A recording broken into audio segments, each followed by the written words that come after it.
and the management member and the correspondent of Besant PO College, Sir Beltangadi Ganesh Krishna Bhatt, my dear colleagues, the IQAC and NAC coordinator, and all those who are involved in the organization of this webinar. The idea of research teaching nexus has become of increasing importance in thinking about higher education over the last 3 decades. In essence, this idea recognizes the two key functions of higher education, teaching and research, and argues that they are or should be closely linked. There is clearly a linkage between research and teaching at a global level. It needs nurturing locally. You might do well to limit the emotional commitment often embodied in thinking about association between research and teaching, and do more to explore in detail what actually happens in practice. One of the most important goals of the universities and other higher education institutions in India must be the improvement of teaching research nexus, which relates to the ways in which research supports teaching and teaching supports research. Teaching research nexus can be used to describe the multiple links that can be made between teaching and research to benefit the student learning and outcomes. Improving the teaching and research nexus undoubtedly contributes towards quality teaching and learning. Teaching and research nexus in the Indian higher education system to bring about and ensure quality and excellence in all its academic endeavors. It focuses on different strategies for improving the teaching and research nexus and also designing a curriculum for transmitting research-based knowledge for effective teaching and learning in higher education institutions. With these few words of introduction about the topic, I, on behalf of the management, on behalf of the correspondent of our college, and on behalf of all those teachers who are involved in the organization of this webinar, extend a very warm and cordial welcome to you. Welcome to you, sir, Dr. Anand S., Postgraduate and Research Development College of Banking and Finance Studies, Muscat, Sultanate of Oman. I, on behalf of the management, on behalf of all the teachers, extend a very warm and cordial welcome to our honorable correspondent, Sir K. Devanand Pai, who is the strength of, say, energy and source of inspiration to us by his dedicated service.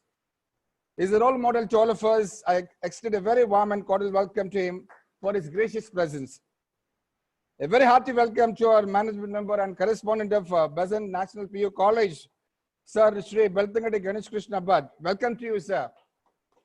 I congratulate the convener of this webinar, Dr. Praveen Kumar K.S., HOD of Commerce, and the IQAC NAC coordinator, and all those who are involved in the organization of this webinar.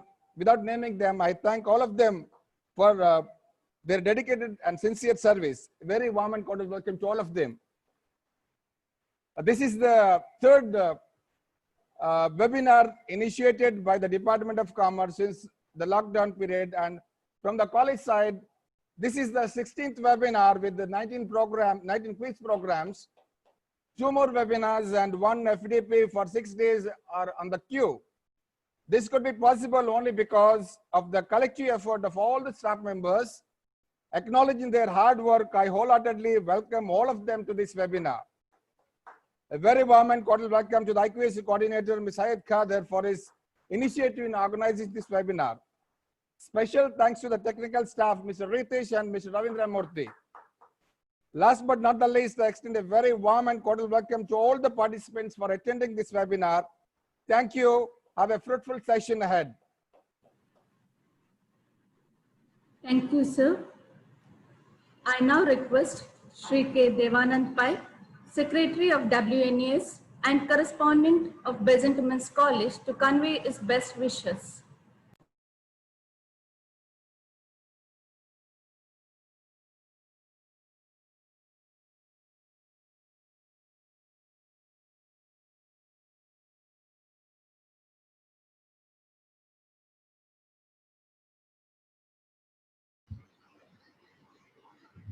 Good morning, ladies and gentlemen.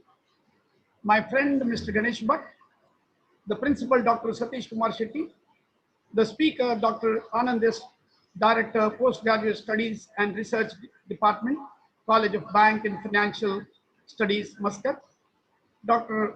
Praveen Kumar KC, HOD of Commerce and Management Department, Professor Syed Kader, the IKC, the participants, ladies and gentlemen. In the context of sustained growth and diversification of higher education systems, civil society is increasingly concerned about the quality of programs offered to the students. As a result, there is an increase in public assessments and international comparisons of higher education institutions, not only within the higher education sector, but in the general media. However, evaluation methods tend to overemphasize research and to use research performance as a yardstick of an institution's value. If these assessment processes fail to address the quality of teaching, it is in part because measuring teaching quality is complex and difficult. Institutions may implement schemes or evaluation mechanisms to identify and promote good teaching practices. The institutional environment of higher education institution can also lead to enhancement of quality of teaching in higher education through various means. Institutional management in higher education project and on quality teaching was to highlight effective quality initiatives and to encourage practices that may help other institutions to improve their quality of their teaching and thereby the quality of their graduates. Higher education is becoming a major driver of economic competitiveness in an increasingly knowledge-driven global economy. The imperative for countries to improve employment skills calls for quality teaching within educational systems. National debates like the direct state regulations or incentives competition among private and state-owned institutions all prompt institutions to put quality teaching on their agenda. Moreover, national quality assurance agencies push for reflections on the subject, even if their influence is controversial. Institutions may implement evaluation mechanisms in order to identify and promote good teaching practices. A national policy run by the public authorities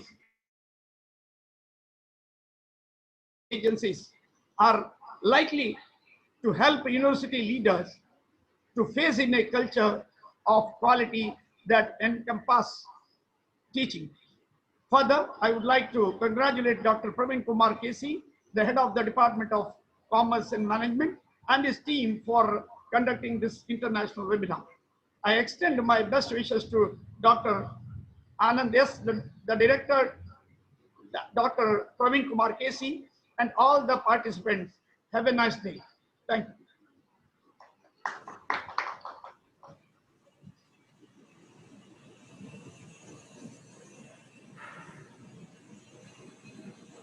Thank you, sir, for your constant support and best wishes. Now, I request Dr. Sudha K, Associate Professor, Department of Commerce and Management, to introduce our resource person.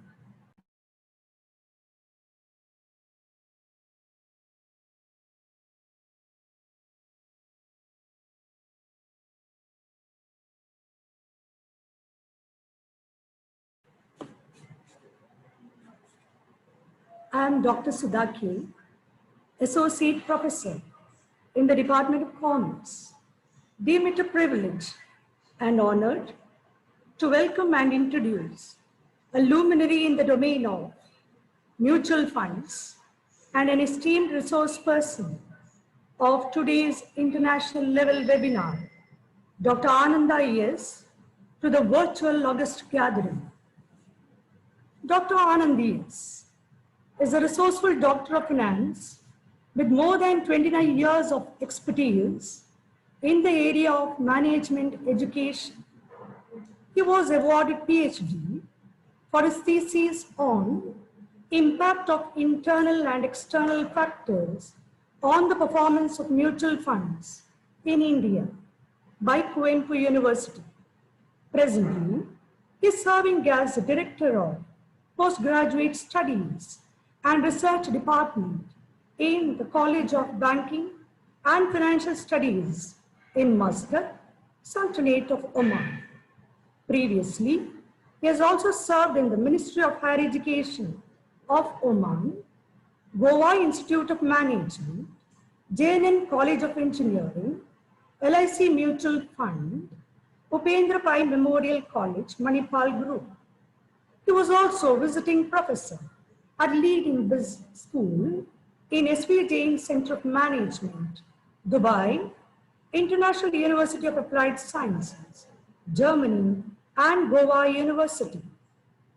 He has published around 50 research papers in top-rated international peer-reviewed journals and presented around 35 research papers in national and international conferences. His recent research paper on mutual fund is one of the top 10 downloaded papers in the SSRN e-library. He has written books on mutual funds, mergers and acquisitions, and financial system and commercial banking for Sikkim Manipal University. He has also jointly edited 3 books on banking sector of Oman, financial sector in Oman, and diversification of Oman economy. He is a guest editor, member of the editorial board, and reviewer of refereed international peer-reviewed research journals. He also served as a member of the subject expert committee to review MBA and BBA curriculum in some of the state universities in India and Oman. He was involved in establishing, leading and managing regional sales successfully in asset management company.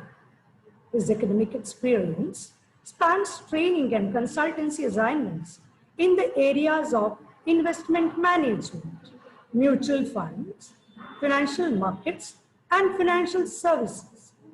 He has successfully organized executive development programs for leading companies, both in Oman and also in India. With this very good introduction, I call our MC Reshma to take over. Thank you, one and all. Thank you, Madam. I now request Dr. Anand to enlighten the participants on the topic Research Teaching Nexus in Higher Education. Over to you, sir. Thank you. Thank you very much. Good morning to you all. At the outset, I wish you all a very happy Ganesh Chaturthi, Gauri Ganesh Chaturthi today, and also happy Ganesh Chaturthi tomorrow. I think in this, we are in a very complex time today in last few months. I hope and I wish and I pray Lord Ganesha to bring us out from this pandemic and bring good health, prosperity, peace, pleasure, and harmony in this planet. At the outset, I thank correspondent of Besant Women's College, Mr. Devanand Pai, Principal, Professor Satish Kumar Shetty, HOD of Department of Management Studies, Praveen Kumar, and Coordinator of International Quality, Mr. Saeed Khan, for taking this effort to arrange these kind of knowledge series seminars. I think this is more essential and also a good way of utilization of time during this pandemic time. So I congratulate the college management as well as principal for taking the effort to organize this kind of knowledge sharing webinar series. Well, I will, before starting my this one, I will share my screen first.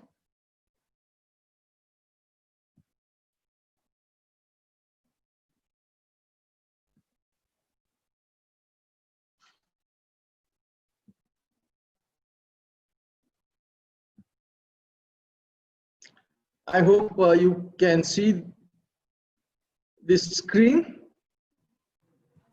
Yes, sir. Yes. Okay. Yes, sir. Fine. Thank you. So today we are going to have a brief interaction instead of session. I can call you this interaction. I will just present my idea before, then we can have interaction later on. So we are going to present a topic, research teaching nexus in higher education. Before introducing the topic, I just wanted to convey one important thing.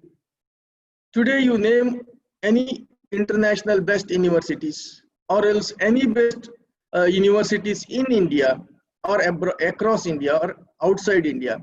So why these universities are popular? Why these universities generated name in the society?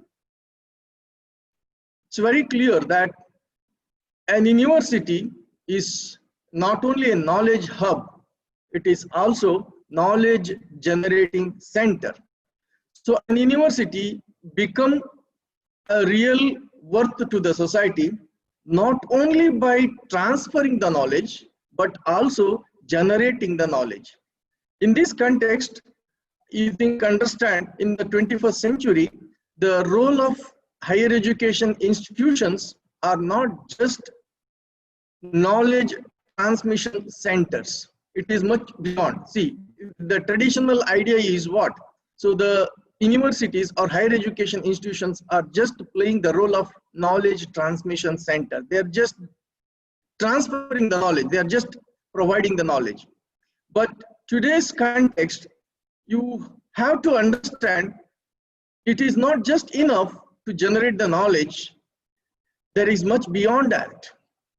You have to understand that the human brain is basically research oriented. Otherwise, we are not today in this. I'm not sitting in Muscat and you are not listening my presentation sitting at your own home. Why all these things are happening? Because the human mind is basically research oriented. You can understand when a child is very small, it start asking so many questions with an inquisitiveness to learn. It start asking the questions. See, please understand, asking the question is the first step of the research. The first step of research is asking the questions. So now the importance is what? The importance in teaching is, it is not I have to speak and you have to listen. The importance of today's education is, like a child, we have to create an environment to the students asking questions. See, the learning will come only by asking questions, and it's more effective. At the beginning, I think Professor made it very clear, effective learning, effective teaching. So what is exactly effective teaching and learning? The question is, it is not understanding 2 + 2 = 4. But the reality is, why 2 + 2 becomes 4?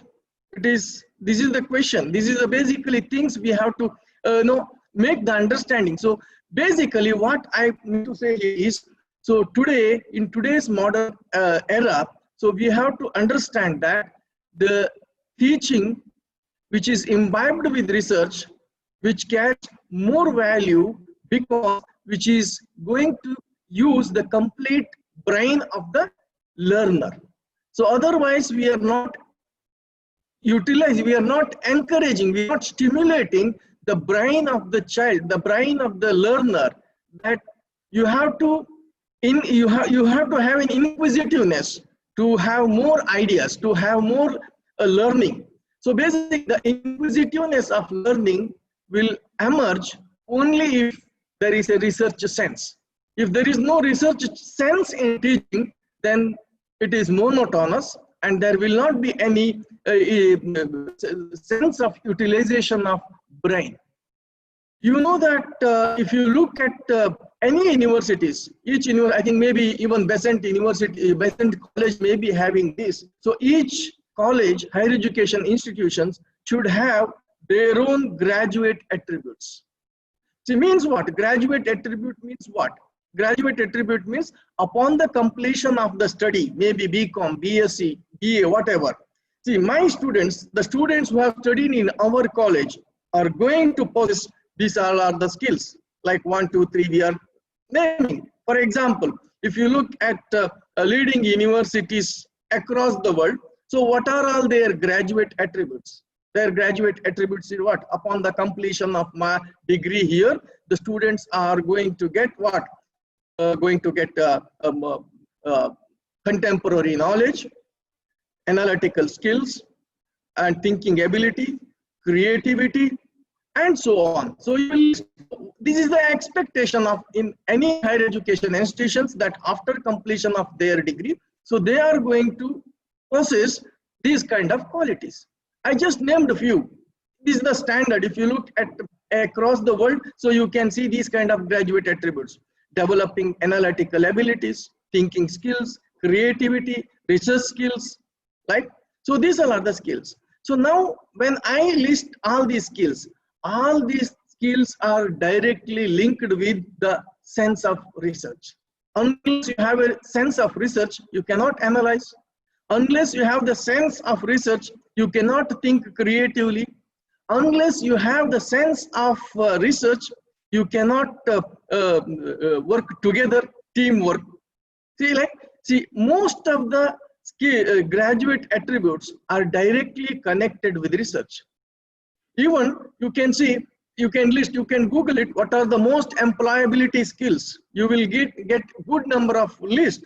So all these list employability skills are directly linked with the skill of research. The moment when I say the research skill, it does not mean that just generating or just writing a paper in journal. That is the wrong conception. So the general conception is what? Research means publishing a research paper. Yes, that is one of the part. So when you wanted to imbibe research into teaching, this is much beyond.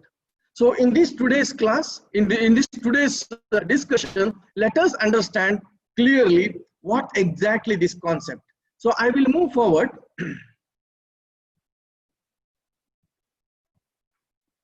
So this is my today's agenda. The objective of today's session is to understand the process of integration of research, teaching, and learning in the curriculum development. So you all are faculty members are here. So I think end of the my session, you will, and I am going to create a sense how you can imbibe, how you can incorporate, link the research component in the teaching and learning. So that is one of the objectives. Another objective of this session is achieve an enriching nexus between research, teaching, and learning. So now if I wanted to imbibe this, then how can I do it? So there are few strategies. That strategies we can have an idea.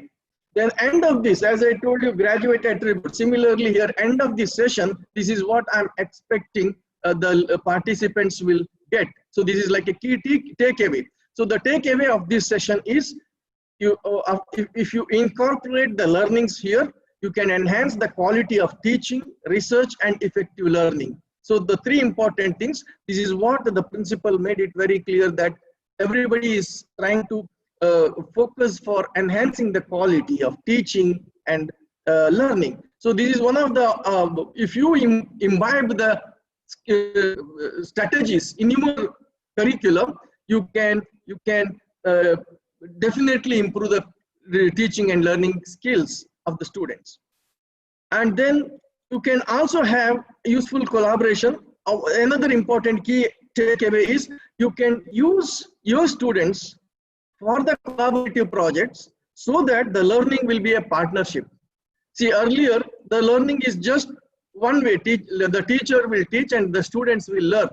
So basically when it comes to teaching and research teaching nexus, the teaching and learning is kind of a partnership, collaboration between the students as well as faculty member. So basically, he can develop a lot of joint papers, joint ideas, joint conceptions he can develop. So I can give an example later on. See, in the world, lot of the research has taken place, lot of research ideas has been implemented, commercialized. It is because of the partnership between students and faculty members. So why today, when it comes to Oxford and Harvard universities or Imperial College of London, so why we are naming the RLs in India IITs or IIMs, why these institutes are making because a very good collaborative learning between faculty members and staff, teaching faculty. So the wonderful ideas will come up from the student side, and that will get a shape through a faculty member through incorporating research teaching nexus in the teaching. So these are the key objectives. So let us have a quick look about the basic questions. What are the basic questions in research teaching nexus? So we are going to address all these things in our discussion. The first thing is what exactly the meaning of research teaching nexus. So there is a misconception with research teaching nexus. So research means what actually? The research means the normal conception is when it comes to faculty member, it is just writing a research paper. That is wrong actually. So the research is much beyond that. So research teaching nexus means what?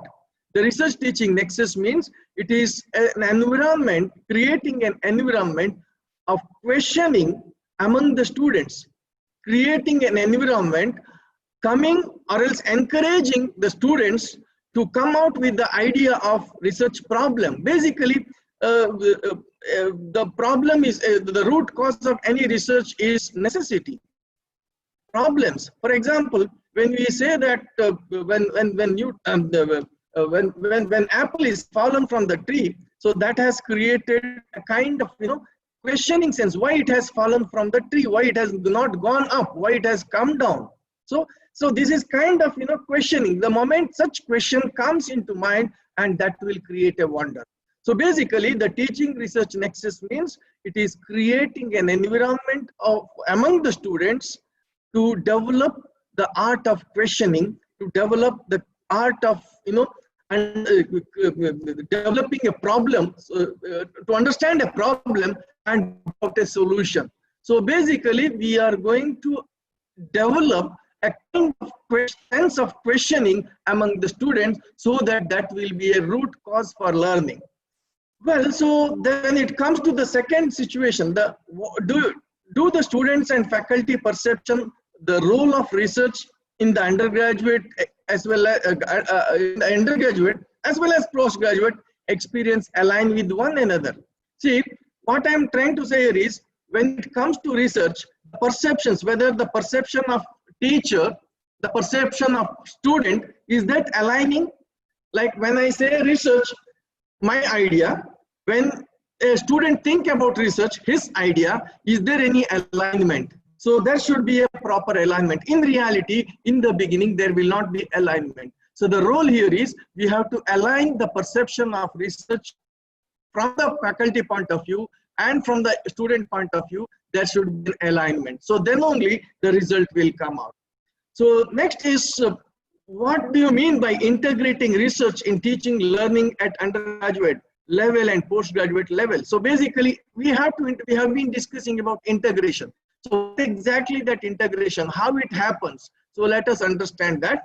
So then we have also, and what would be the corresponding impact on academic practice? This is a very good point actually. So when you are going to imbibe the research in teaching, then what is the impact of that on academic practice? So as I told you before, so most of the universities across the world, so they are having high ratings, high ranking, high impact in the society. Why? Because their contribution to solve the societal problem is more. So basically, if you become, how can you be connected with the society? How? You means an educational institution. How an educational institution may be connected very close to the society? The best method, the best way is through research. For example,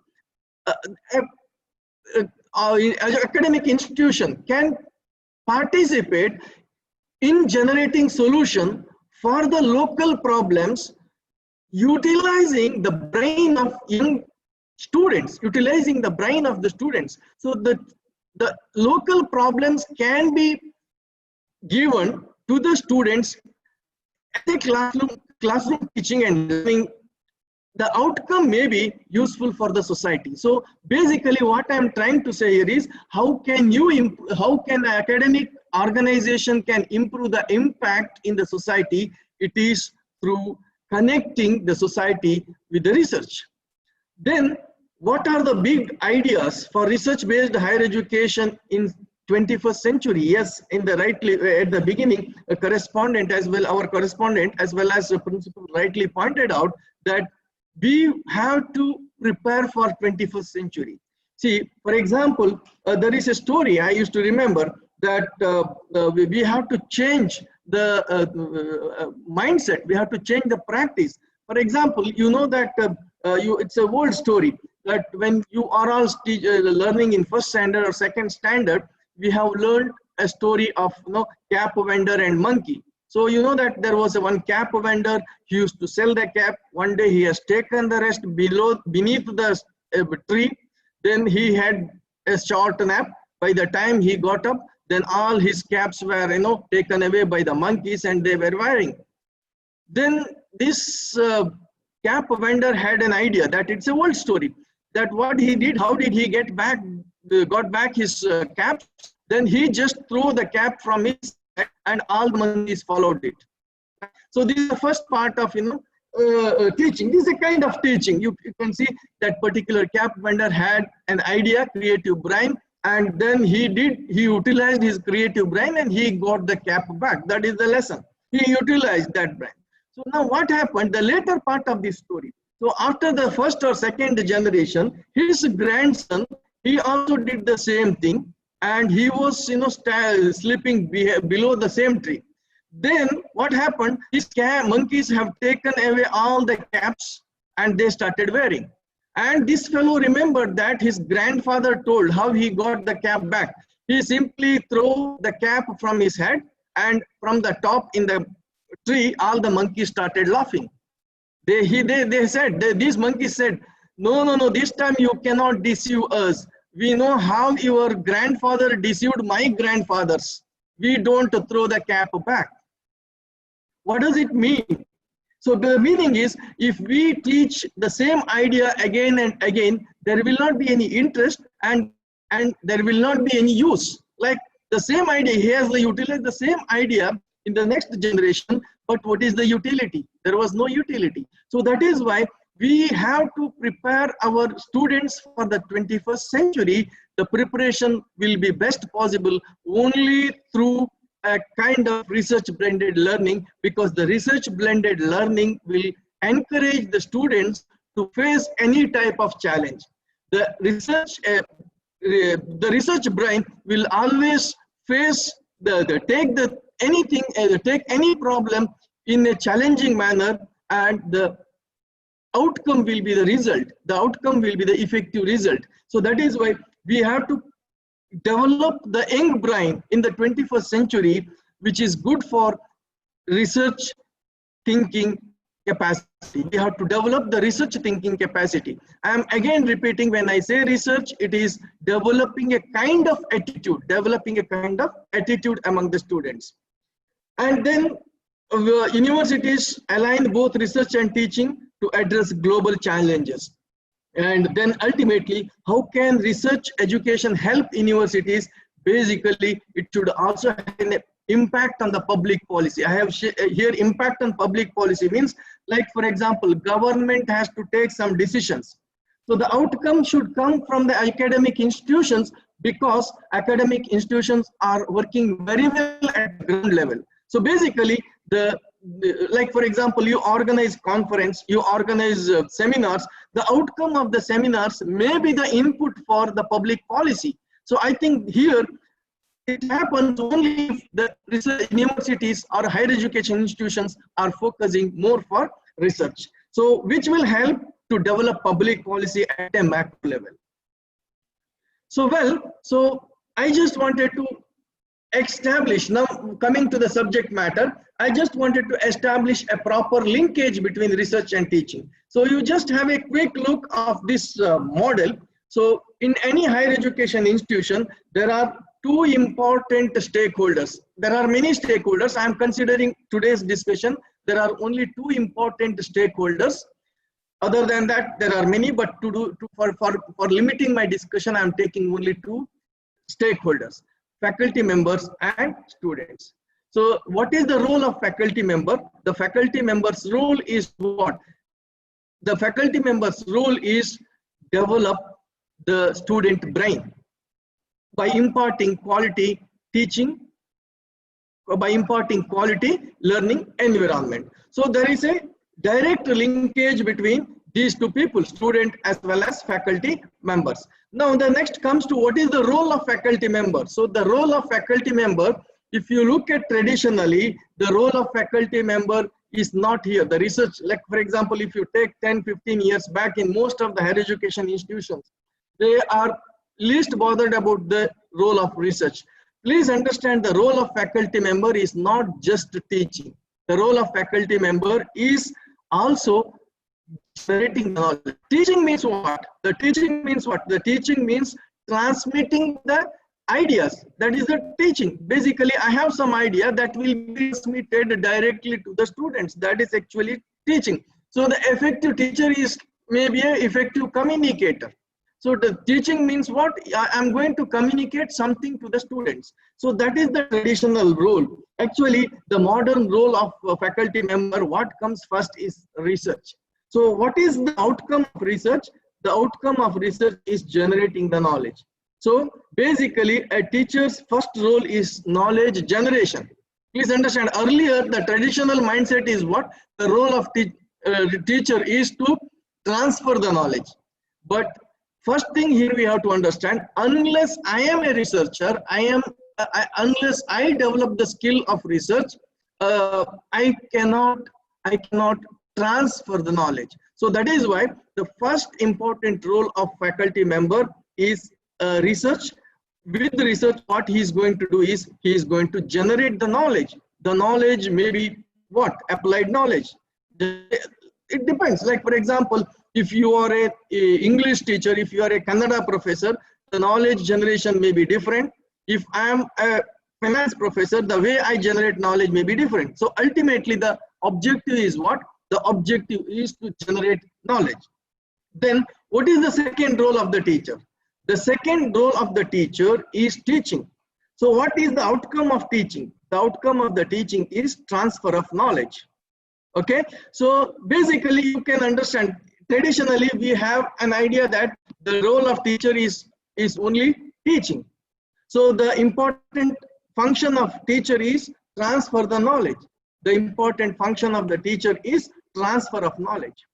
So today what comes first is, unless you generate knowledge, please understand, unless you generate knowledge, you cannot transfer the knowledge. So that is why what comes first is the researcher, the faculty member should generate the knowledge. And because unless I generate knowledge, then my understanding about the subject will not be current. My understanding about the subject will not be current. For example, if I am an economics professor, if I teach, I will teach him only what is GDP. Understand my point? If I am an economics professor, if I am just teaching, then I will teach him what is GDP. How do you calculate GDP, right? So what is the GDP of a nation for last 10 years, whatever. So basically, I am going to provide only conceptual understanding as a teacher.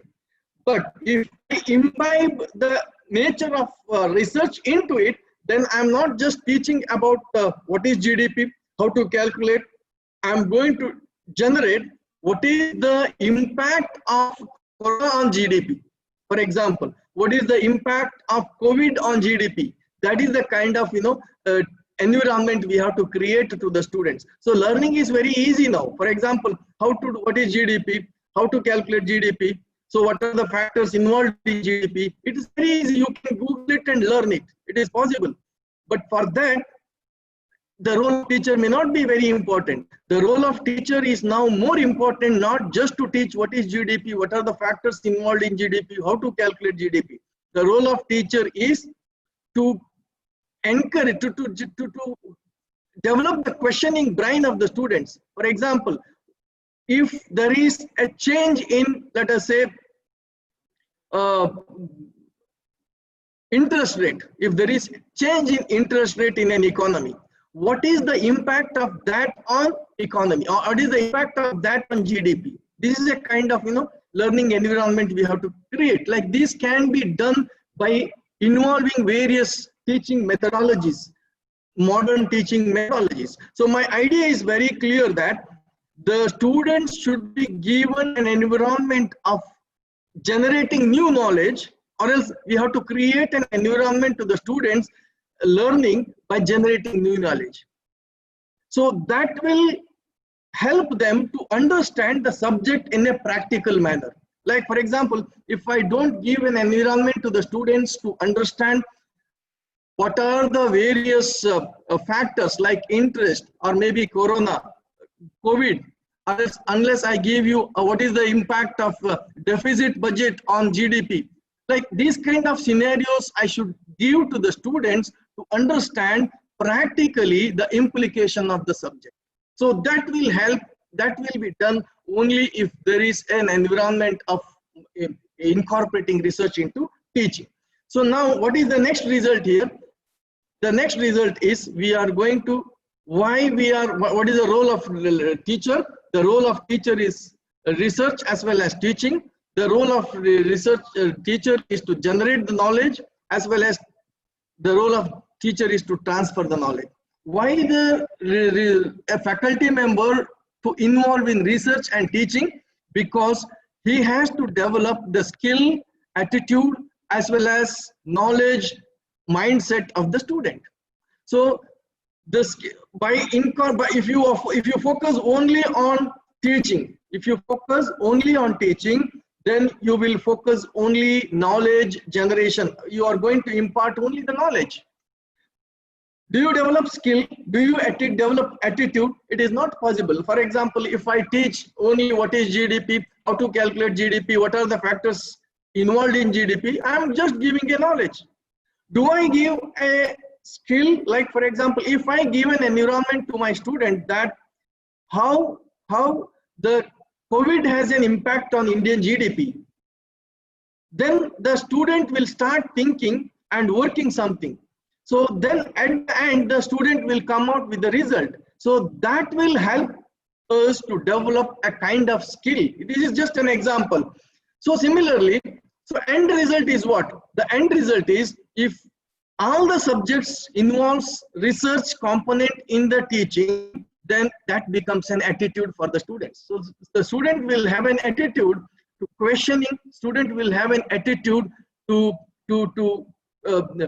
take the challenges, student will have an attitude to come out to the solution for any kind of problems. So otherwise the student we are going to develop only the question box or else complaint box.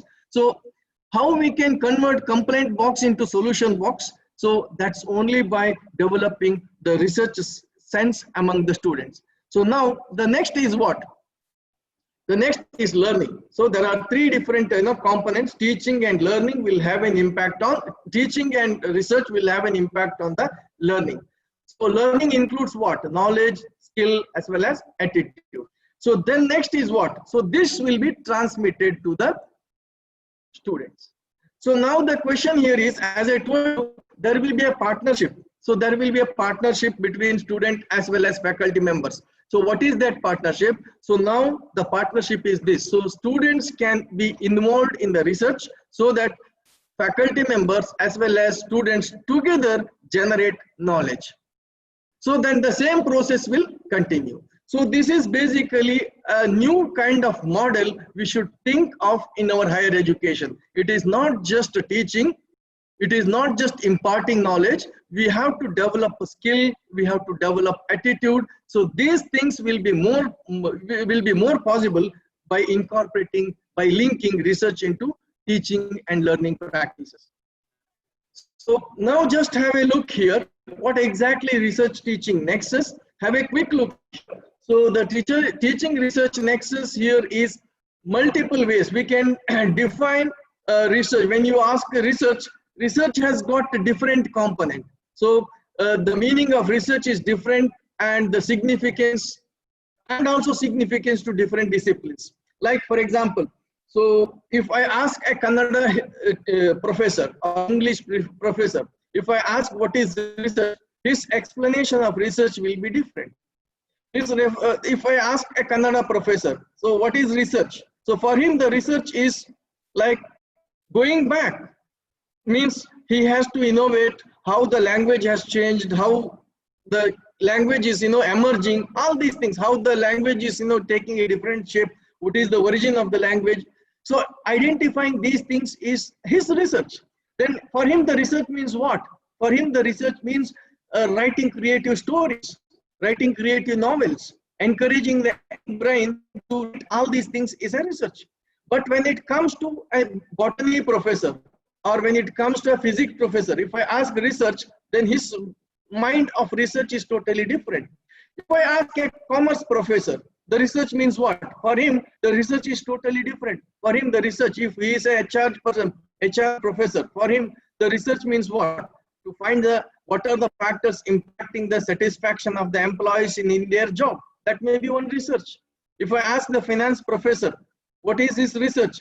For him, the research is what are the factors influencing or else the impact of working capital management on the profitability of a business. That may be a research. So that is why the concept of research is different to different segment, different to different disciplines. And then actually what exactly we are going to do in research in teaching, we are inviting students to connect with the research and researchers. We are inviting students to connect with the research and researchers. Here, who is the researcher? The teacher. Who is the research? Who is going to do the research? Both faculty as well as student. So research as integral part of learning journey. And then what exactly research in research teaching nexus? It is engaging the students with the real world.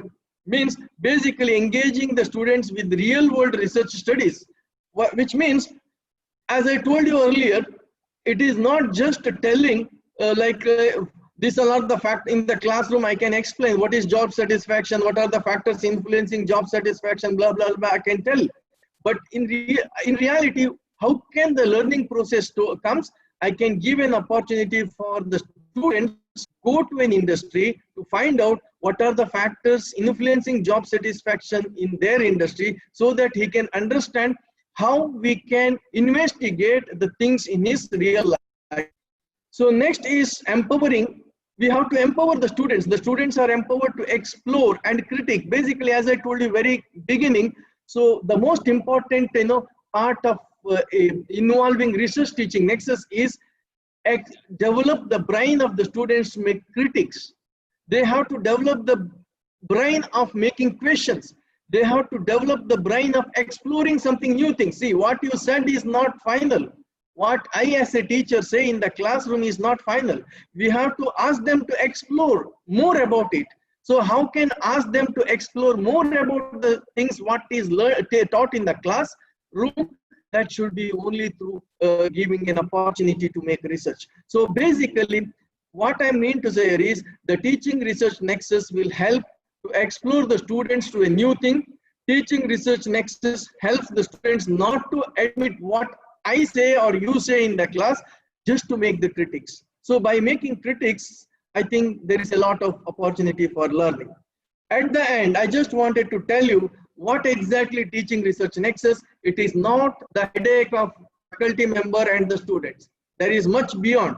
See, in the internationally, the teaching research nexus refers not just a connection between teacher and students. It is like interdisciplinary teaching. It is a connection. It's an aspect of interplay between teaching and research role of higher education. It is basically, first thing is the higher education comes. Then at the level of institution, first the Basant College will come, and then next comes the various departments will come. There may be management department may be there. there may be a economics department, maybe there may be Kannada department, there may be English department. So at each level, they should have a different techniques, and then at a departmental level and at an individual level. Like you just see, the research teaching nexus practices cannot be seen at isolated. You should have, the institution should have a clear strategy for that, and department should have a clear practice and policies for that. And at the individual level, the faculty members should also have a clear idea. So it is an integration of 3 levels: institutional level, department level, and individual level. So for each level, there should be having a clear-cut framework, a clear-cut strategy for the purpose of establishing research teaching nexus. Next, you just have here, I want to explain, show this slide. What is research? As I told you, there are 3 different physics, geography, and English. You can have a quick idea here. So in each level, the research is different. What is meaning of research in physics, geography, and English are totally different. How it is visible in research, in physics, it may be visible in machines. And in case of geography, the research is visible in the field. Whereas in English department, it may be visible in terms of very good dialogues. It may be visible in terms of field study. Like, for example, you can make a lot of field work, the impact of, or else you can even think of making creative work. All these comes under research which is visible. Then where it is located, the research is located when it comes to physics at the higher level, and when it comes to the geography, it is out there in the field. And when it comes to English, it may be in the library by way of literatures, or it may be in the head of the person, because it's a creativity. It matters more of creativity. So like that, who does it? Maybe in case of physics, maybe lecturers or maybe students, or in, like you just see, in all the cases you can see who does research. Students. Here also you can incorporate students. So like, who is going to do the research? It is not just faculty member, it is students as well as faculty members. I just wanted to take this example. You have heard that Bose Corporation, they are very good, it's a music system company. Why I am bringing this? Because this company is, started somewhere in 1964.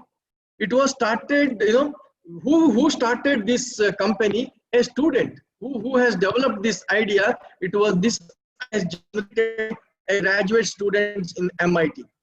So when he purchased a stereo system, he was disappointed that Amarji Bose was disappointed with that particular stereo system. Then that has helped that he is dissatisfied. Then he took it as a challenge, and then he thought, I should innovate something new. Please understand why I am putting this slide, because this idea today, I don't want to, I have no need to explain what is Bose and what is the brand equity of Bose. Everything you know that. So, but why I am repeating? Because the idea of Bose has come from the mind of the student. That is what I wanted to underline. See, if you give a good environment to the students, see, this student, how he learned, how he has developed this company, because he is not satisfied with the stereo system. Then what he did not sleep. He started thinking innovatively, what best I can do. So the result is today Bose Corporation. Okay. So I can give you another, this is the oldest example. You can take the latest example, Facebook. How the Facebook, today I no need to explain anything about Facebook. How the idea of Facebook came. The idea of Facebook also came out by an Harvard student. So when he was at the age of 19 years old, he got this idea and he developed this Facebook only for the usage within the students' network of Harvard University. So at that time, he gave the name of thefacebook.com. So those who are having Harvard University email ID, they can join this network. So later on, Yale University, Stanford University, everybody started using this network. Then how many people were behind? So these all are the students behind this Facebook. So the idea of Facebook has come out with the students. See, why I am repeating this, because if you give, like why it happened in Harvard University, why it happened in MIT University, because there was an environment. If we create similar environment here in Besant College, here in local level in India, so is it not happening? It will certainly happen. So the idea here is we have to change the mindset from teaching methodology institution to the research methodology institutions, so that it is not only good for the student, it is also good for the economy. Do you know what is the market capitalization of Facebook? Do you know what is the market capitalization of Bosch Corporation? It's several $1 million. Who is enjoying the benefit? It is enjoyed by the country. So if I develop a good environment for the students, so who is going to get the best benefit? It is the country. So what you do today will definitely help for the growth of a nation. So I will just have a quick look, and I will have to tell more. I have already covered these things. I just wanted to put a caption and go further. What are the objectives of Research Teaching Nexus? To develop deeper understanding of the field. So as I told you, I am not just giving the knowledge, I am just giving even deeper knowledge of the subject. Then there should be a research component in the teacher. And I am going to develop positive research attitude. So I told you in the previous slide that the role of teacher is to develop, impart knowledge, develop skill, and build the attitude. So basically, teaching Research Nexus will help to develop a positive research attitude. Here, research attitude means questioning, taking the things taking the challenging things and come out with the solution. Like as I told you, MIT student Amar Bose, he had a problem. What he did? He has taken that as a challenge, come out with the solution. So that kind of positive attitude we should develop. Then how can you develop this skill? By providing mathematical research skill. You have to develop a kind of research skill. How do you develop research skill? By imparting the right kind of knowledge to develop research skill. And then develop ability to think critically. That is also one of the important objectives. So when you develop a brain of the student to think critically, so then you can get a lot of results out of it, the results for the solutions. And then to gain experience of collaborative scientific work. Basically, as I told you, so a lot of research happened in the world, with the collaboration of faculty as well as students. And ultimately, you can also make systematic future activities, so that the research and development, research as well as development of a nation will come together by imparting researching nexus. This is the most important point of our today's discussion. So this one slide, the subsequent slides, the subsequent ideas will be based on this slide only. So now I have been telling that we have to develop research teaching nexus.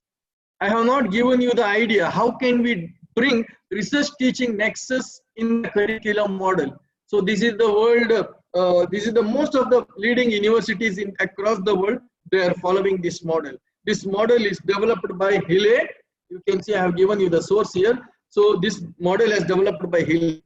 So according to him, how can we bring, you can also bring this model in your, like for example, you are teaching what? You are teaching accountancy, you are teaching economics, you are teaching maybe Kannada, or you are teaching maybe history. So all these teachers, they can adopt this model in their curriculum, provided they should have autonomy.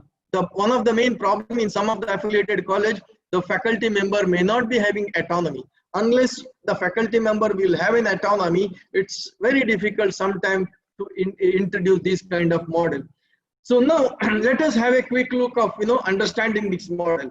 So when it comes to this model, how to bring research teaching nexus in curriculum, so you have to focus two important things. So you have to consider student as a participant on the one hand, and you can consider student as an audience. There are two things you have to understand. So how can you bring research component in teaching? You can consider students in two different angles. Students are audience. Students are audience means what? They are just listening to you. They are just listening by observing. They are just learning by observation. They are just learning by reading. They are just by learning by listening to the teachers. So that's an audience. So how you can develop a research brain of the students, considering them as an audience. Then is that enough? No, it is not enough. At another level, you should consider the students as a participant. Participant means what? You are asking them to do the work. See, here you are making the students' hands soil. So you are soiling the hands of the students. Means you are actually asking them to come to the field. But here they are not coming to the field. They will just observe from the gallery. They will sit in the gallery and just watching the cricket, and so that they can understand various techniques. It is just by sitting at the gallery he will learn, whereas as a participant means he will go to the field, make a batting, make a bowling and learn. So now, on the other hand, there are two other activities here. So now one focus is on emphasis on research content. You are going to focus more on research content. Okay. On the other hand, you are emphasizing more on research process. So now you have a 4 different matrix. One, you consider student as a part audience. Another one, you consider student as a participant. Audience means what? You are just making them as an observer. Participant means you are making to go to the field and play. And then how do you bring it? You bring it in their learning by providing research content. How do you bring it in your curriculum? By providing processes and research processes and problems. So you will emphasize on the research process and problems in their learning and teaching, and you are also emphasis on research content. Now, based on that, there are 4 different models. So model number 1, what is model number 1? Research-led research teaching practice, or else research-led teaching and learning. What exactly research-led teaching and learning? The curriculum is structured around the teaching content and subject. So the curriculum, you are just develop the contents. You just develop the curriculum around the teaching and subject content. Okay, so more about the aspects I will discuss in the next slides. Here I'm just giving you the exposure only those 4 models. These 4 models will be taken further level. So now the second level of teaching is the second level of teaching, the incorporation of teaching research nexus is research tutored. What exactly research tutored? You are emphasizing, in this case, what you will do is, in the research led, you are considering student as a participant audience, and you are providing just research content. Okay. So when it comes to research tutored, then you consider student as a participant, means you are involving them in the activity, and then you are going to provide research content to the students. So what exactly research content, all these things we will discuss later. Now we are understanding the model. So research led model means what? The student will be audience and the teacher will provide research content. And then research tutored means the students will be participants and the teacher will provide contents. And then third one is research oriented. So what exactly the research oriented? Under the research oriented, the curriculum will focus more on processes. You may be teaching research methodology as a course.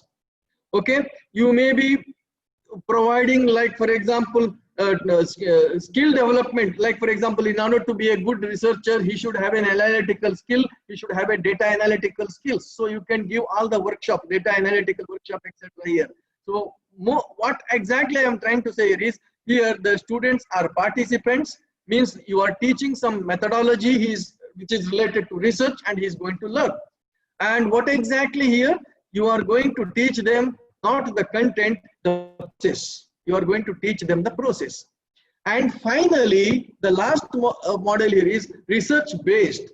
Under research-based, the students will be participating in actual field research, and what he learned here will be applied here. So that is what you are going to do. So first you will teach him research methodology, and first you will teach him some skills like SPSS skills, or some maybe data analytical skills, Excel skills, like MS Excel may be a useful tool for data analysis. So you will teach all these things. Then all these things learned here may be given an opportunity to apply here. Okay, that is research based. Under that, the student will be undertaking inquiry based learning and inquiry based projects. So now you can understand. I will take it to a next level later. So I have introduced how to bring research teaching nexus. You can adopt this model straight away. So under this model, your curriculum should have 4 different modes. One is research led, research tutored, research oriented, and research based. So how do you do it? You just have a look in this slide. In this slide, it's an extension of previous one. So now you have understood what exactly research-led teaching. Research-led teaching means learning about research in the discipline. The discipline may be a commerce, the discipline may be history, the discipline may be English or Kannada, whatever. So now how do you make the course? Like for example, I am teaching finance management. If I am teaching corporate finance, so then how can I make research-led in my subject? So that can be done through the lectures. I can give lectures, or I can give some exercises, or I can give some seminars. So basically, by making these kind of activities, I can make my curriculum research-led. So that I am to do here is, I am going to just give an understanding, basic understanding of research content, as well as I am making them as an audience. So how do you bring? You can bring it through lecture, exercise, and seminars. So now, next is research tutored. What exactly research tutored? You are engaging them in research discussion. I am using the word discussion. They are not doing anything.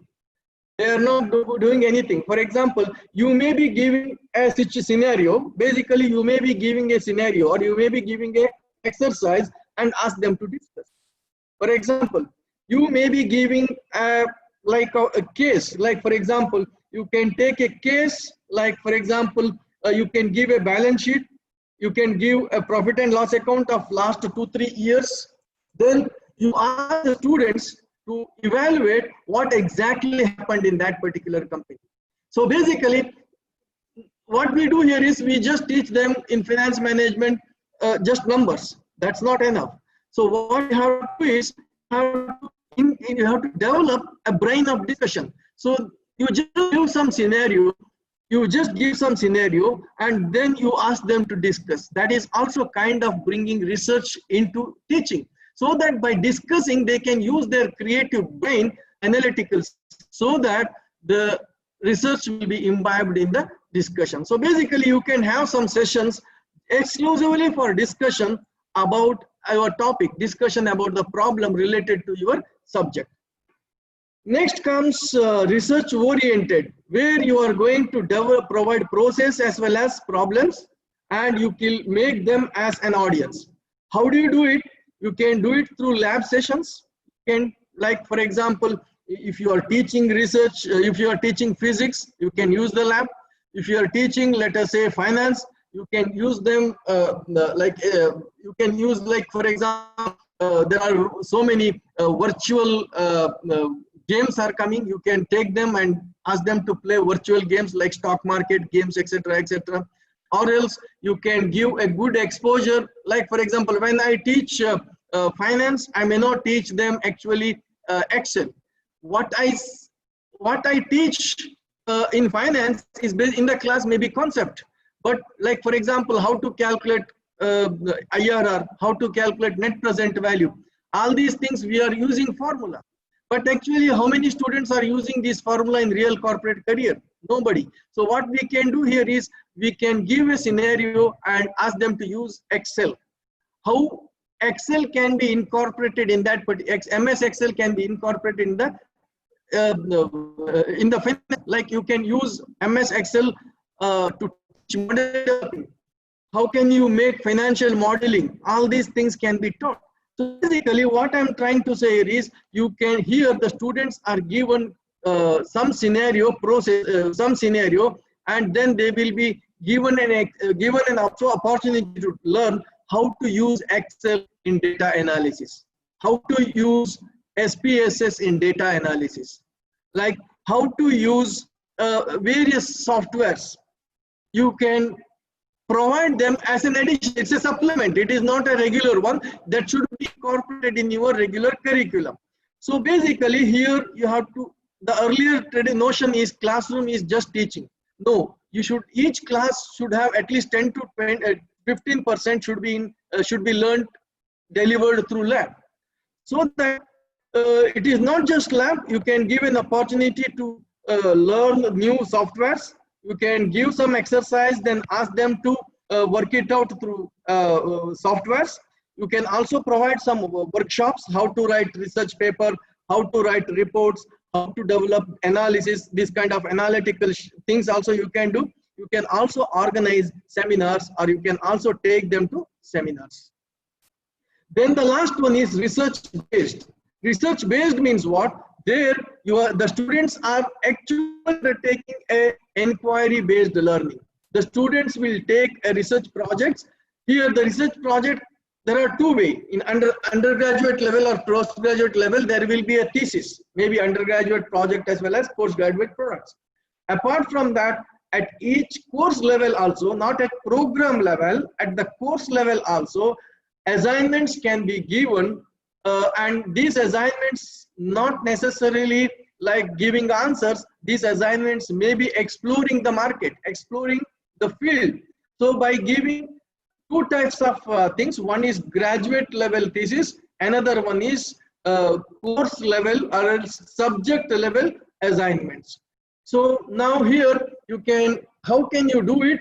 You can provide the students to undertake projects or theses, or you can also encourage the students to develop a research paper based on some live problems and ask them to present, ask them to publish. Means the most of the research theses, undergraduate as well as postgraduate theses, that can be converted as a paper in the international conference, that can be converted as a research paper for publication in the international journal, so that the knowledge generated, like for example, you are giving an opportunity for the students to generate knowledge through projects. The knowledge so generated through project can be transmitted to the society either by presenting paper in the international conference or by publishing in the international journals. So this is basically the outlook of planning for research teaching nexus. Now, each one we can take one by one. So let us take in depth, because the whole discussion is based on this only. So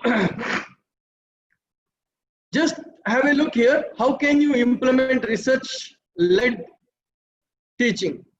So the objective of research-led teaching is you are going to integrate research-based knowledge. You are going to provide research-based knowledge in the curriculum. So what is that? The outcome here? The outcome here is the current discipline. You are making the discipline current. Otherwise, you are teaching the traditional knowledge. So how can you bring current knowledge? You can incorporate research-led teaching practices in your model, so that your knowledge, your subject becomes current. Now, what are the modes you can adopt here? The modes you can adopt here is teaching subject, as well as research findings within the subject as an information transmission. For example, what I am trying to say here is, you as a teacher, you as a teacher, you have developed a research paper. Like for example, you may be a professor of HR. You may be professor of HR. You have recently developed a research paper on employee satisfaction in banking companies. This is your research paper. And now you are teaching a course on employee satisfaction. So when you teach employee satisfaction course, you can present this paper, you can include your paper as a part of teaching and learning exercise. So means that is actually kind of research led kind of teaching practices. What you are doing here is you are explaining, you are integrating individual faculty members research into curriculum. Like you are teaching on the one hand in the class concept about employee satisfaction. On the other hand, you have a paper which is generated, you have a published research paper studied on employee satisfaction in banking companies. You can incorporate this paper in your curriculum. Basically, most of the agencies, like in India, we have NBA, NAC, etc. In Oman, we have OAAA, Oman Accreditation Authority, and internationally, we have ASESB for AMBA, as well as ICWIS. There are so many quality accreditation agencies. So they will look into they will look into this component first. So how many faculty members of your college faculty members research papers has been included in your teaching and learning? That's one of the important, because here the teacher is also current, and the latest knowledge of the teacher will be shared in the classroom as a paper.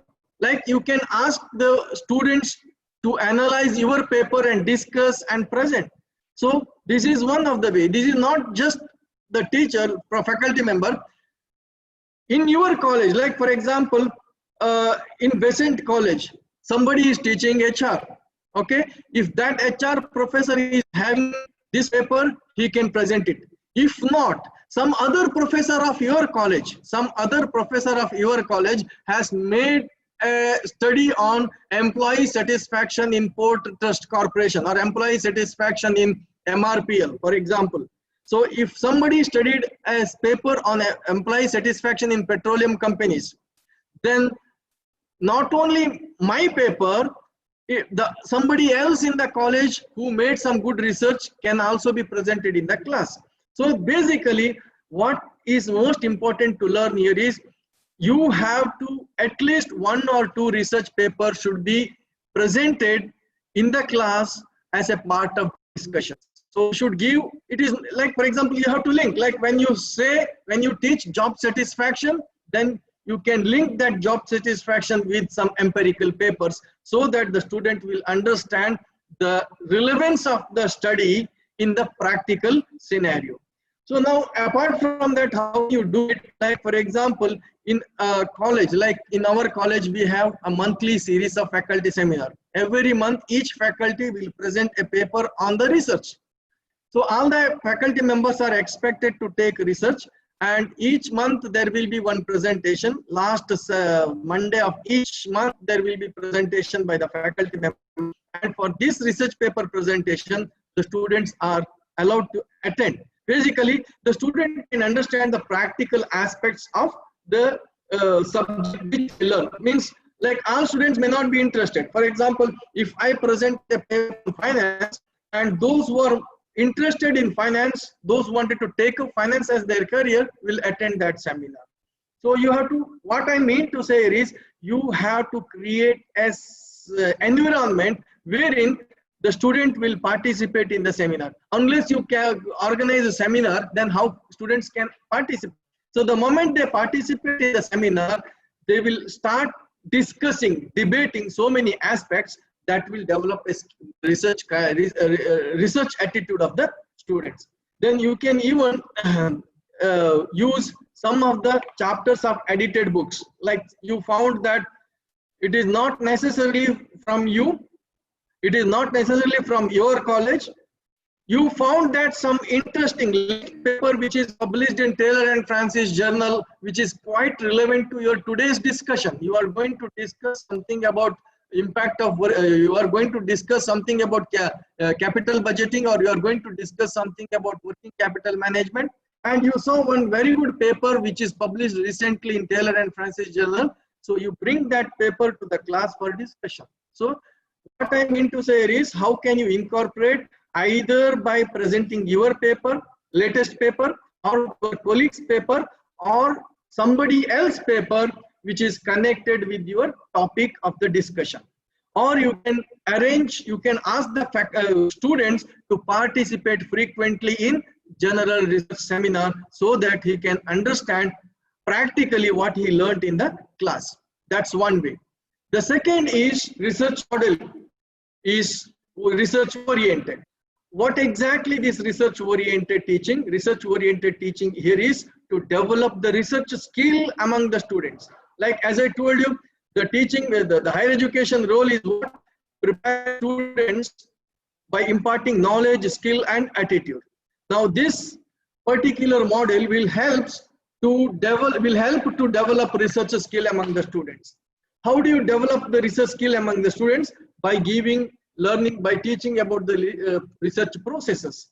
So what are the thing you can do here is, you can provide, in order to conduct a research, what are the essential skills required for the students, you can provide. In our college or in most of the higher education institutions, they will introduce one course called research methodology. So this research methodology paper is basically one course, one full course they are going to teach, 3 credit course. It will be taught in undergraduate level. So why they are introducing 3 credit undergraduate level course, research methodology? Basically to develop the research skill and make them to understand various research processes. So here, what is the end objective of that course? The end objective of that course is to develop the students, or else giving an opportunity for the students to do the research actually. So then how do you do this? How do you develop? How do you incorporate your teaching and learning? So you can develop a short training programs. Like for example, I am going to teach finance, corporate finance. So that MS Excel is more applicable for corporate finance. So now what I can do is, I can conduct a short workshop about usage of Excel in finance. How can we use MS Excel in, let us say, financial modeling? Let us say, how can I use financial modeling, MS Excel in capital budgeting? How can I use MS Excel in working capital? How can I use MS Excel in time value of money? So all these things I can teach. Like, do I teach any other things? I'm just helping them to use how to use MS Excel for data analysis. That's it. So you can impart it by training programs, or you can do it by giving project work or assignments, or you can even provide it by giving a full course on research methodology, or you can do it by conducting mini workshop or conferences. Like for example, even competitions. Like for example, you can give a scenario and ask the students to evaluate balance sheets using Excel and make a small competition within the class. The best person has developed the best model may be recognized in the class. Means instead of just asking to do, you can create an environment that I have taught corporate finance and subject. For example, ratio analysis topic may be present. You can give some 10 years balance sheet and ask them to present financial performance through ratio analysis using Excel. Small competition, right? So that what they will do, they are not only understanding how to calculate current ratio, quick ratio, solvency ratio, etc., etc. They will also understand how to analyze the balance sheet data through MS Excel, as well as they can also present the data. So that you are not only, like if you teach just ratio analysis in the classroom, what is going to happen? student will understand what is the ratios, liquidity ratio, current ratio, quick ratio, solvency ratio, blah, blah, blah, they understand. But when it comes to practicals, they do not know how to use the balance sheet data to create those reports. Now, what I'm trying to say is, you are creating an environment to the students to incorporate the learning, theoretical learnings in the classroom in a practical manner. So you can, so this is, we call it as research oriented led teaching. So these only limited things, you can even think creatively, you can incorporate whatever is supporting to this. Then next comes research tutored model. So research tutored model, which is going to support the students' contribution to research. So where what you do here is, their students are learning with teachers on reading, discussing papers or essay writing. So what you can do here is, you can make small group discussions or tutorials, small group discussions and tutorials for what? For engaging the students for research discussions. So basically what you do here is, you are making pedagogic research here. So you are not just engaging the students within four walls, you can make small groups about the topic. For example, if you are an economics professor, for example, you can give a scenario, like small scenario, like for example, what are the impact of COVID-19 on tourism sector? What are the impact of COVID on finance sector? What are the impact of COVID on healthcare sector? What are the impact of COVID on manufacturing sector? What are the impact of COVID on SME sector? Like, you can give a different scenario. This is not directly linked with the subject, but it is the outcome of the subject. So that what you do, what the student will learn, the student will go to the field and collect the information, analyze the information and present it through discussion or through debate. So basically, this will be an opportunity for the students to make critical review. So it is an opportunity for the students to make a critical analysis of a particular topic. So this can be given as a graded assignment. For example, this debate, you as a teacher will be the observer. So based on your observation, you can make it a graded assignment. It is possible. So you can give a scenario, make a group discussion, or you can make an opportunity to write an essay. It is not necessarily discussion. You can ask them to write an essay and make the presentation. There are different options. You can give a group discussion as a topic, or you can ask them to develop a small essay and ask them to present. So in whatever the way, the students will be learning the process of teaching, process of research in the course of learning. And the last one is research based. Under research based, you are going to give an opportunity for the students to undertake their own research. Means you are asking them to go to the field and make batting. So they are going to take research based assignments. Basically, as I told you before, you can give it as a part of your assignment of the course. Like if you are teaching economics, you can give it as a course assignment, or if they are studying BSc in economics, or if they are studying BCom, then you can give it opportunity as an undergraduate project. So basically, it is basically inquiry based learning. So they are going to the field, like basically what you do here is, you are going to the field and do some actual work. So the outcome may be dissertation, outcome may be project. So this helps them to develop a comprehensive report. This will help the students think critically, analyze in a professional manner, and it will also help them to report writing skill. See, these are not employability skills. So by involving an actual project, the student will start making literature review. So information sourcing is one of the best skill. So he will develop information sourcing skill. He collect a lot of information, then he analyze. So then analysis skill. Then he will start think creatively and develop report.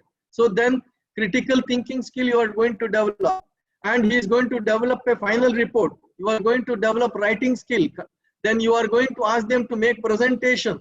You are going to develop presentation skill. You are asking them to publish. Then community outreach skill. Like you just see in one exercise, you are going to develop n number of skills among the students.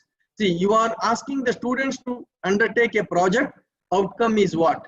Outcome is information sourcing skill you are developing, right? So you are developing a skill of analysis of the information. You are developing the skill of analysis of the data, and you are developing the skill of creative analytical ability. You are going to develop skill of reporting, that is communication. You are going to develop a skill of presentation, that is oral communication, confidence, and ultimately you are asking them to publish the paper jointly with the teacher. Community outreach. Exercise is one, project is one. So you are developing n number of skills. So how you develop, it depends upon the role of the teacher. Actually, I will tell you how you develop all these things. You develop only if you are an effective teacher. So effective teacher, faculty member will do all these things. So what I learned, what I Excuse yes, me. Sorry for the yes. interruption. Yeah. Sir, how many more minutes would you require, sir? So how many more minutes would you give me? Sir, another 5 minutes, sir. Oh, fine. That's it. No issue. Thank you, sir. Okay. Okay, fine. So now you just have a look here. So yeah, you just have a look here. So here you can see whatever I have discussed is put in a model form.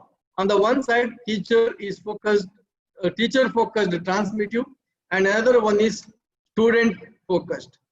So here you just have a here, you can have a thing, idea here. So if you come this side, the outcome is research is transmitted. Okay. If you come this side, student as a researcher. So now what is that we have to do is we have to convert the student into a researcher. How can you do all these things? These all are the exercises which I have discussed through project dissertation, through publication or presentation, or by sourcing of information. So these are various activities. Like how do you do this here? So review of literature, you can ask a scenario for review of literature articles, and even you can bring case-based learning, etc., etc. So now, okay. So have a look here. So this is what I discussed, which is given in a caption form. Whatever I have discussed is given in a caption form, model form. So you can see the activity level of the students here, and you can see the focus of the content. So the activity level is what? Student as a receiver, student will apply the skill, and student will make the research. So now there are 3 levels of learning and teaching and learning. You can consider student as a receiver of the information, and student will apply the skill, and student will do the research. So this is what I have discussed in previous slides. So now how you can bring in your, I think these 3 things you should bring in your course content. So your course content should bring a scenario that where the students are receiving research related information. Your course should help the students to apply the research contents which is learned, and your course content should help the students to conduct actual research. Then how do you do it? You do with these methods. You can see here, you can use lectures, you can give exercises, you can give scientific work, you can take them to lab, or you can arrange seminars, or you can ask the students to conduct the project. Okay. So now there are 3 ways of understanding the course content. One is process, another one is method, third one is result. And what are the levels of learning? the students will receive the information, apply and researching. Now, how can you bring lecture, how can a lecture session brings these three parameters? The parameters are process of research, methods and results. So through your lecture, you can see he will be only the receiver. By giving exercise, he will receive as well as he will apply. Exercise, you are going to give some practical skills. And by giving a course work on scientific, then he will receive and he will apply the methods and he will actually develop the results. Through lab, he will develop application skill as well as researching skill and the process and methods. Through seminars, you just see he can receive, he can apply and as well as he can research.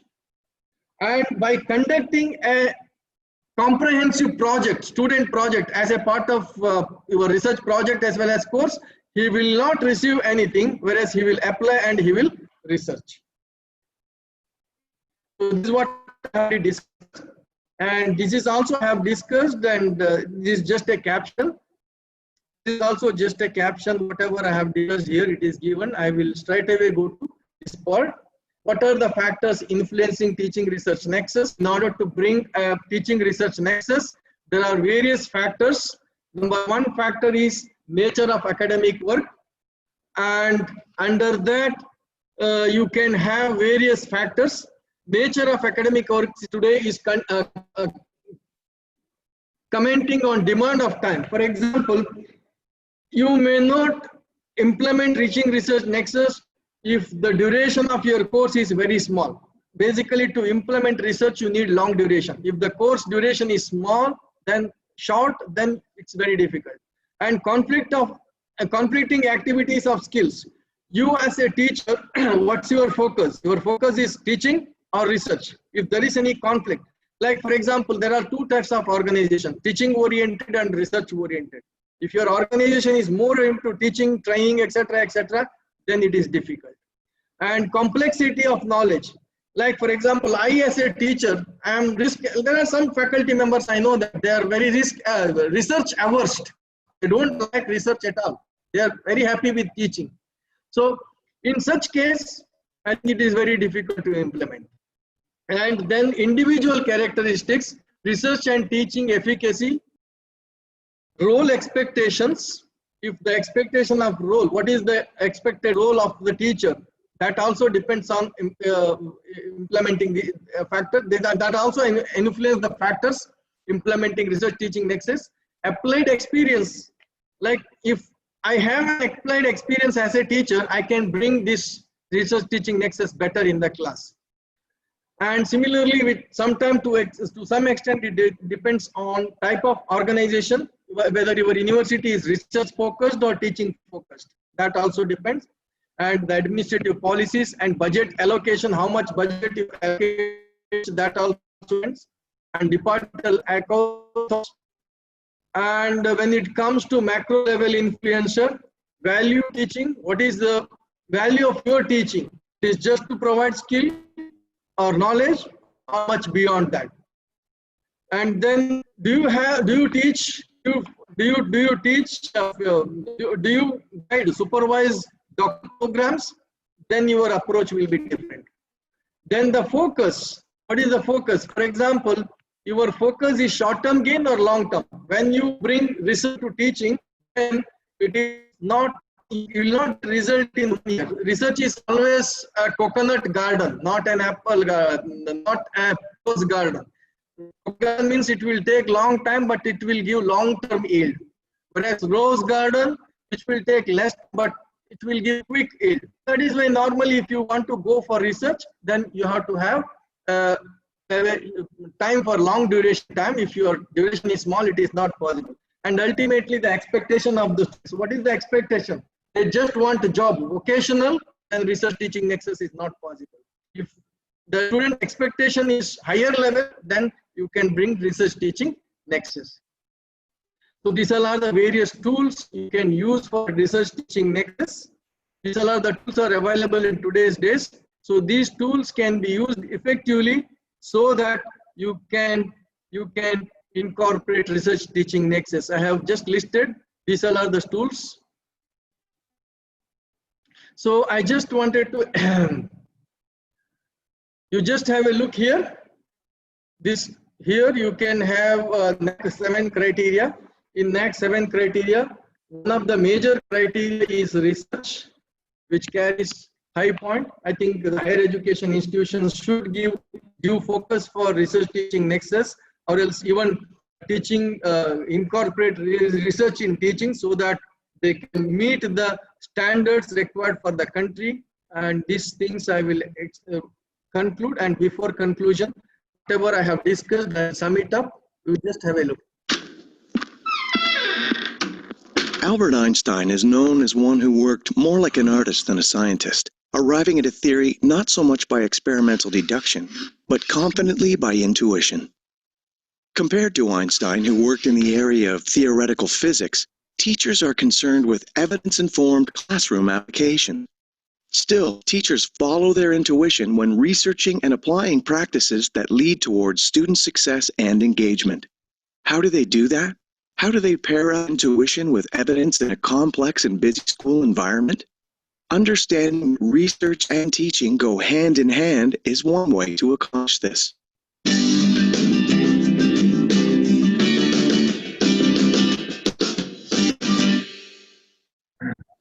Listen to what this author says. Student engagement and learning is mostly attributed to teaching.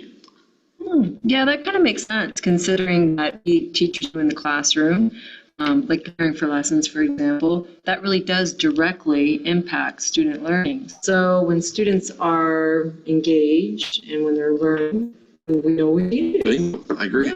Most educators are curious about factors that contribute to student achievement. It is acknowledged that demographic characteristics of students are certainly important and often out of our control. The acts of teaching leaders can ultimately have a greater impact. Teachers like myself face many different responsibilities. I feel like being with all these ideas on how to instruction, it seems as if all these expectations pull us in different directions. Let's ask some teachers how they continuously learn to enhance student learning and achievement. We teachers are the recipients of prepackaged research. And as a result of that, we're never really part of the process. I decided to take matters in my own hands and learn a little bit more about my own teaching practices. Conducting research in the classroom helps teachers to form a critical lens, which is a valuable skill that can be then passed on to students. We teachers have questions all the time about our own teaching. I think I can speak for most of us. We would like to be part of that research process. Know what I mean? When teachers become thoughtful consumers of research and the co-creators of their own new knowledge, they feel both empowered and inspired. There are many forms of teacher research. Research is done by a single teacher in his or her classrooms. You reflect on a classroom problem, collect and analyze the data that may help solve it, and then, based on the results, implement changes. The best projects are those that address concern these teachers. I get to focus on solution my problem through the research process.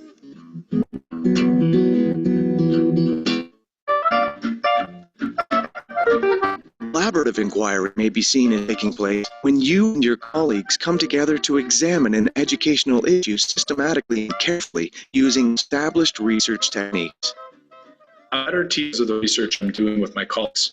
I work with a talented and skilled group of teachers, and our project received tremendous help from our board's research division.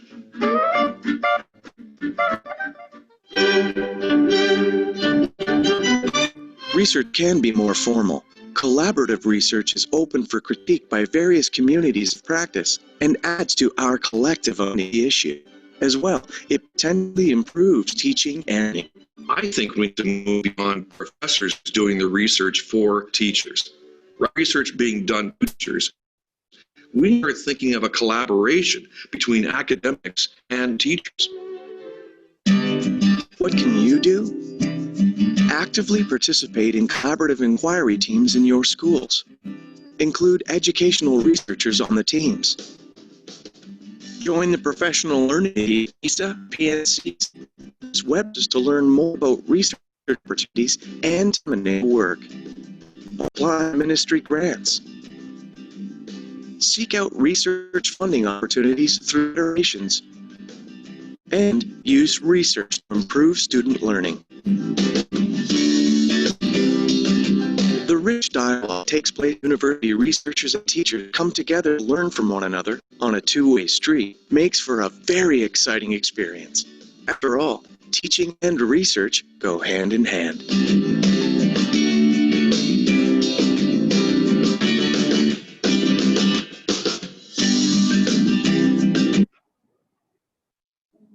So these are my source of reference, and that's the end of my discussion. Thanks for your patience listening, and I thank the organizer for giving me an opportunity, and also I thank Shaila Khan for continuous coordination with me for this program. Thank you all. Over to the organizer.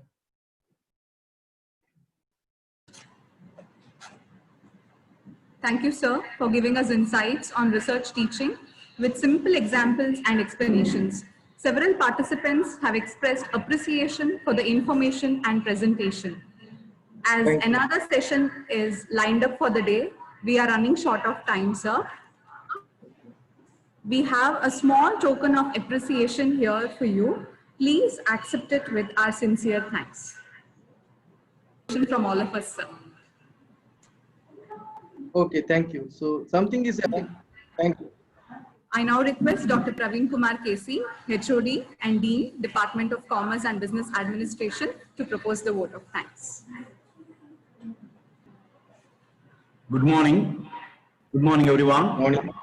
Honorable resource persons of today's international webinar, Dr. Anand S., respected correspondent Sri Devanand Pai sir, beloved principal Dr. Satish Kumar Shetty, faculty, administrative staff, Besant Women's College, all the teaching delegates, research scholars of today's international webinar. At the very outset, let me thank Almighty for showering His blessing to complete this webinar without any interruptions. I, Praveen Kumar, Department of Commerce, on behalf of Besant Women's College, extend my heartfelt thanks to the resource person of today's webinar, participants, and each and every one of this international webinar. I express my sincere gratitude to Dr. Anand S. for his efforts towards deliberating the continuous interactions to the topic research teaching nexus in higher education. For sharing his rich experience, even his busy schedule, sir, you have really enlightened our delegates, research scholars, participants of today's international webinar. Thank you very much, sir, for your wonderful presentation. My sincere thanks to our correspondent, Secretary WNES, Sri Devanand Pai sir, our principal, Dr. Satish Kumar Shetty, for encouraging this international webinar in a positive manner.